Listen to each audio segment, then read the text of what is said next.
আসসালামু আলাইকুম। সবাই কেমন আছেন? আশা করছি সবাই অনেক অনেক ভালো আছেন। আলহামদুলিল্লাহ, আল্লাহর রহমতে আপনাদের দোয়ায় আমরাও ভালো আছি। তো এই ভিডিও শুরুতে দেখতে পাচ্ছেন আমি এই জায়গায় যাইতেছি। ওইটা হচ্ছে আমার এই ছোটো ছেলের টিকা দেওয়ার ডেট ছিল।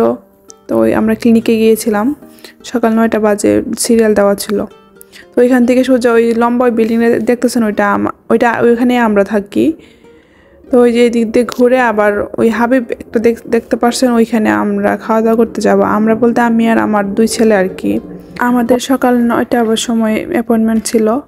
তো ওই জন্য আর সকালে খাওয়া দাওয়া করা হয়নি। প্লাস বন্ধের দিন ছিল যেহেতু, ওই জন্য একটু আমার বড় ছেলের স্কুল নাই, এই জন্য আমিও সকাল সকাল ডাকিনি।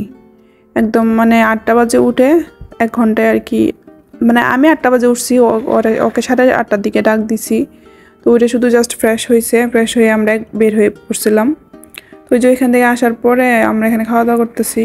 আমি আবার ভাতটাই নিলাম, কারণ একটু দৌড়াদৌড়ি করছি। তো আমার কাছে মনে হয়েছে ভাত খেলেই আমার জন্য ভালো। আর আমার ছেলে ওই দোসা নিছে।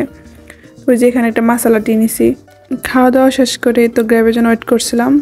তো গ্র্যাব তখন অনেক বৃষ্টি হচ্ছে, বৃষ্টি একদম থামতেছে না। বাসায় কিন্তু মাত্র 1 থেকে 2 মিনিটের রাস্তা, কিন্তু বৃষ্টির জন্য আর কি যাওয়া সম্ভব হচ্ছে না, এই জন্য গ্র্যাবে যাওয়া লাগছে। তো যে এখানে আসার পরে তো ছোটো ছেলেরা নিয়ে শুয়েছিলাম। ছোটো মানুষ যেহেতু ইঞ্জেকশন দিয়েছে, একদম আমার কাছেই বসেছিলাম। তো যে বিকালের দিকে হালকা ক্ষুধা লাগছে 2 মা ছেলের। আমার ছেলে আবার নুডলস পছন্দ, ডিম পছন্দ। তো আমরা দুজন খেয়েছি। তো ওইটাই ওখানে শেষ। রাতে আবার আগের দিনে ভাত তরকারি ছিল, ওইগুলো খাওয়া দাওয়া করছি আমরা। এটা হচ্ছে পরের দিন, রবিবারের দুপুরের জন্য আর কি। এখানে আমার শনিবার আর রবিবার 2 দিনের ভিডিও। তো এই তো আমি একটা রোস্টের জন্য একটা স্পেশাল মশলা আমি তৈরি করি কিছু মশলা দিয়ে।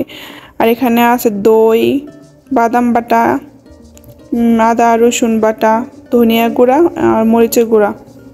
আর টমেটো সস যেহেতু ছিল না, আমার শেষ হয়ে গেছিলো, এই জন্য একটু টমেটো কেটে দিয়েছিলাম আর কি।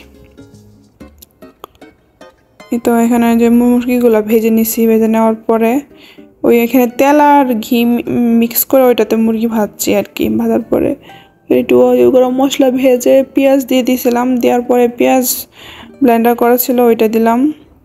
দেওয়ার পরে তো নাড়াচাড়া করতেছি, কষানোর পরে ওই যে মিক্স করে রাখা মশলাটা দিয়ে দিছি। টক দই, বাদাম বাটা, একটু আগে যেটা বললাম আর কি, ওইগুলাই দেওয়ার পরে মশলাটা অনেক ভালোভাবে কষিয়ে নিব, কয়েকবার করে অল্প অল্প করে পানি দিয়ে। যাই হোক, অনেকক্ষণ আমি মশলাটা কষাইছি। তো বেশি কষানো যায় তো এটা রোস্টের গ্রেভিটা বেশি টেস্ট হয় আর কি। তো এই তো মোটামুটি কষানো শেষ। কষানোর পর এই তো আমি মুরগির মাংসগুলো দিয়ে দিয়ে দেওয়ার পর নাড়াচাড়া করে দিতেছি। তো এভাবে কিছুক্ষণ নাড়াচাড়া করার পরে আমি এখানে দুধ দিয়ে দিলাম। এখানে আমি গুঁড়া দুধ গরম পানিতে মিক্স করে তারপরে দিছি। দেওয়ার পর ঢেকে দিয়েছিলাম। ঢেকে দেওয়ার পর তো পানির দুধ সবটা টেনে নিছে।